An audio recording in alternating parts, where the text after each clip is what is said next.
Pour cet exercice, il va vous falloir un navigateur et un éditeur de texte. Moi, je vais utiliser Sublime Text. Dans le cas où vous n'auriez pas les bons outils sur votre ordinateur, vous pouvez utiliser aussi ce genre de site. Je vous referai une petite démo à la fin, dans lequel vous tapez votre code HTML, votre code CSS. Il n'y aura pas de code JavaScript pour aujourd'hui. Et vous obtenez votre résultat ici en bas à droite. Alors, je vous montre comment débuter. Vous allez donc créer dans Sublime Text ou votre éditeur deux fichiers, un fichier HTML, un fichier CSS que vous sauvegardez dans le même répertoire. Dans le code HTML,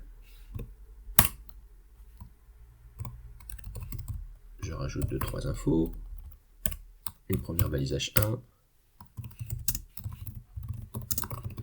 Je vous montre comment gérer l'image. Alors vous pourriez sauvegarder l'image depuis l'énoncé sur votre PC.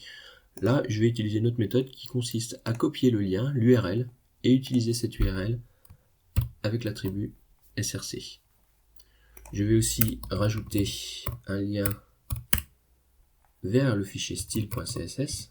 Attention de bien utiliser le même nom ici que le nom de fichier que vous avez donné à droite. Et pour vérifier que ça fonctionne, je vais mettre une première règle qui placera en rouge le titre qui se trouve dans la balise H1. Vérifions le résultat. Voici le début. Pour arriver à ce résultat final, je vous laisserai utiliser les diverses balises qui se trouvent ici, trouver les bonnes propriétés CSS. Pour ça, je vous ai mis à la fin de la page une référence vers toutes les balises HTML avec leur documentation. De même, toutes les propriétés CSS, vous allez les pouvoir retrouver dans ce lien pour retrouver l'utilisation qui sera nécessaire pour accomplir cet exercice. Une fois que vous avez fini votre travail, vous me rendez votre fichier HTML et votre fichier CSS en bas de la page de l'énoncé. Je reviens donc sur le navigateur.